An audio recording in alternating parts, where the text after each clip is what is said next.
Quando nós falamos de guerra cultural ou marxismo cultural, que é algo vigente no Brasil, nós precisamos levar em consideração algumas coisas. Primeiro, que as batalhas que nós vamos enfrentar, elas são no campo da mente e no campo do corpo. No campo da mente se refere aos pensamentos, se refere àquilo que a gente entende sobre o mundo, sobre as coisas, sobre os signos, os significados e os referentes. E essa filosofia aí do Paulo Freire da vida, esse energúmeno aí,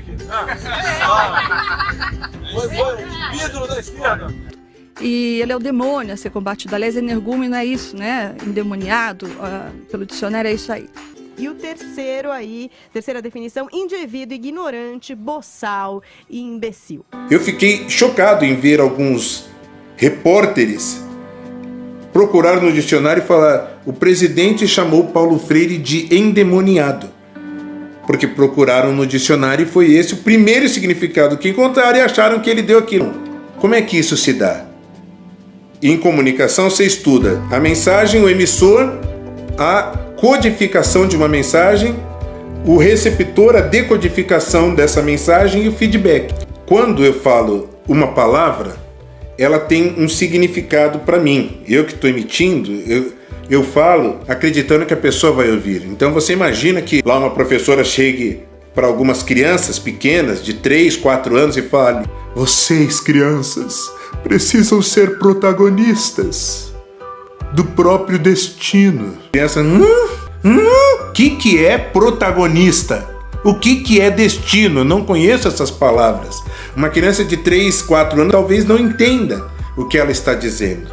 Então, a palavra não tem significado para aquelas crianças. Ou acontece aquilo que a gente chama de proxy. Você não sabe o significado, mas você pega alguma coisa que se assemelha àquilo. Eu lembro que uma vez eu fui numa padaria e pedi para um cara novo que estava lá, perguntei se tinha rosbife. Ele parou, pensou, olhou para mim. Arroz, eu vi que tem, e eu não sei onde é que eles põem o bife, só deixa eu dar uma procurada. Coitado, ele não sabia o que era um rosbife, mas pela proxy, na mente dele, pelo arroz, ele falou rosbife, não conheço essa palavra, mas arroz eu conheço. E bife eu conheço, então talvez seja arroz com bife que ele esteja pedindo. Não era isso. E esse é um perigo do aprendizado, aprendermos por proxies. Quando eu emito uma mensagem, eu tenho um código, um determinado vocabulário que eu uso de significados. Eu quero dar um significado para aquilo, não é só uma palavra. Aquela palavra vem carregada de significado. Se você não tem a chave para decodificar esse significado, você vai entender outra coisa. Você deve ter assistido ao filme O Jogo da Imitação, que eles tinham que decodificar a cada dia uma máquina chamada Enigma na Segunda Guerra Mundial, que tinha mensagens criptografadas. O que é uma mensagem criptografada?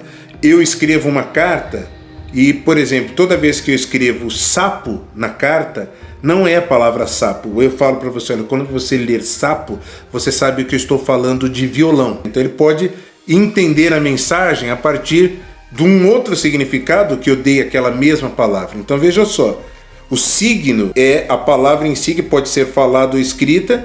O significado, ele independe da palavra, ele pode ser conferido até outro significado.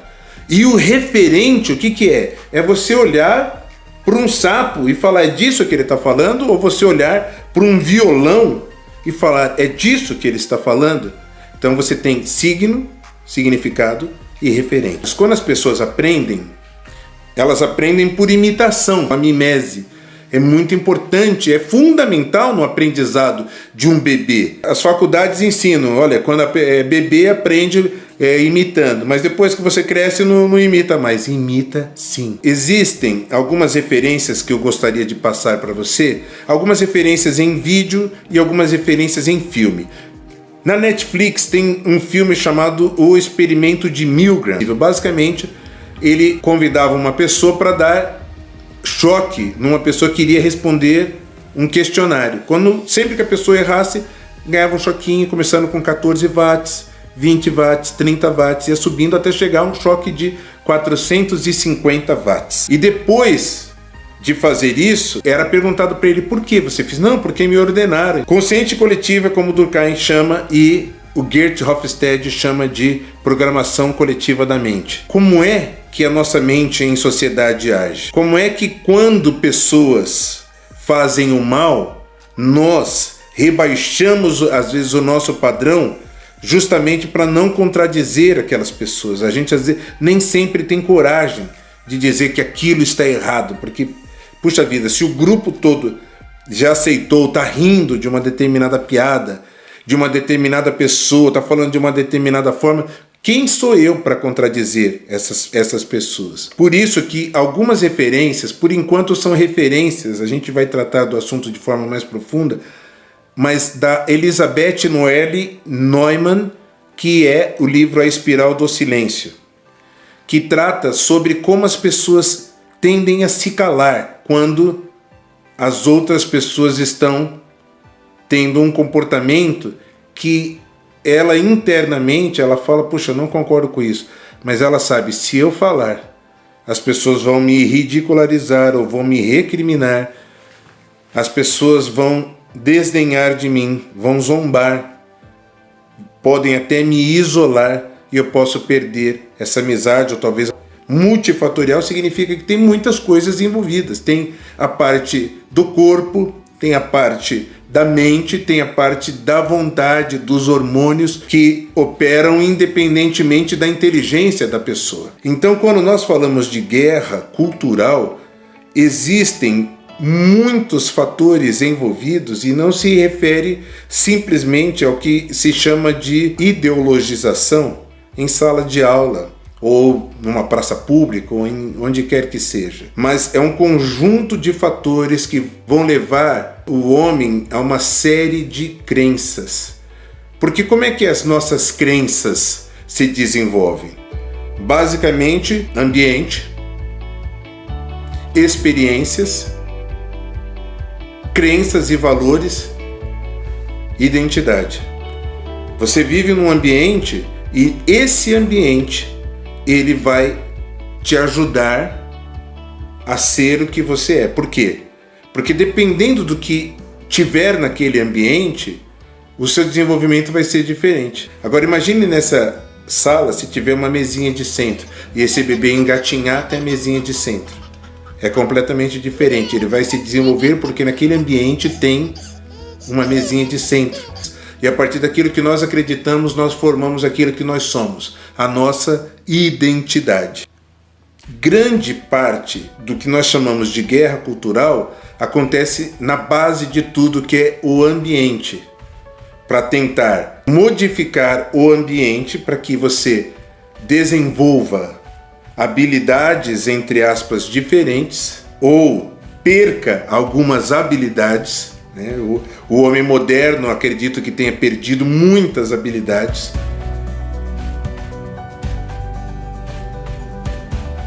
Basicamente, a guerra cultural ela é voltada para formar novas identidades. No ambiente existe uma coisa que a gente chama de cultura. Cultura é o modo de viver de cada povo. O sociólogo holandês Geert Hofstede, ele fala que cultura é a programação coletiva da mente. E ela se divide em subculturas. Então, o que é a programação coletiva da mente? Como é a programação de um computador? Você coloca algumas informações nele para ele agir de uma determinada forma. Aí o Hofstede constatou que existem as chamadas subculturas. Então, nós podemos chamar essas subculturas de tribos. Tribos. Tem a tribo do pessoal do rodeio, que gosta de sertanejo e tal. Tem a turma do pagode. Tem a turma do rock, Tem a turma do surf. Tem a turma gospel. Tem a turma católica. Tem a turma dos punks. Tem diversas tribos diferentes. E existem muitas outras diferenças culturais. Então, o que é a cultura? Cultura é o modo de viver de um povo. num determinado ambiente, é o país, que ele teve determinadas experiências e essas experiências desenvolveram algumas habilidades gerais naquele povo. Essas habilidades deram àquele povo crenças e valores específicos. Mas olha só, como que acontece isso que a gente chama de consciente coletivo, que Durkheim assim o chamou, consciente coletivo. É o modo que o Hofstede fala de todo mundo pensar da mesma maneira. Em síntese é isso, todo mundo pensar e agir mais ou menos da mesma maneira. Como é que isso se dá? Como é que as pessoas passam a pensar da mesma maneira?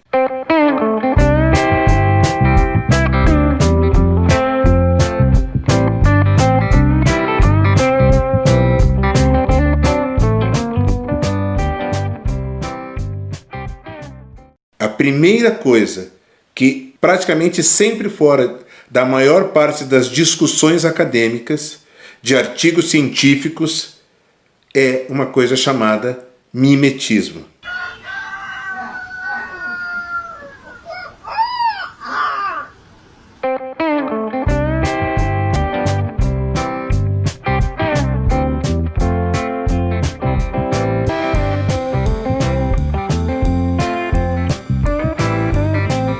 O mimetismo é usado principalmente para se referir a animais, né, ao reino animal. Aos seres humanos, muitos autores de artigos preferem usar o termo mimese. Mimese, o que é? A capacidade de imitação. Então, os animais, eles imitam. Cachorro, então, imita o ser humano assim, de forma impressionante, né? Um bebê, quando você fala para ele, não mexa na tomada, ele pode olhar para você e rir, né? Porque naquela fase do desenvolvimento do bebê, ele não sabe se você está informando, e não é para tocar na tomada, se você está sugerindo não tocar na tomada, ou se você está ordenando. Mas nesse nosso primeiro encontro, o que é muito importante dizer para você é que no ambiente, eles vão sempre tentar proporcionar experiências. Atualmente, na chamada guerra ideológica, o marxismo cultural, eles vão sempre tentar uma estratégia chamada de ressignificação. Ou seja, você aprendeu que uma determinada palavra significa uma coisa, mas eu falo, não, isso não significa isso, significa outra coisa. Esse assunto, mais profundamente, nos próximos encontros. Até lá, saudações desse teu amigo, professor Joanilson.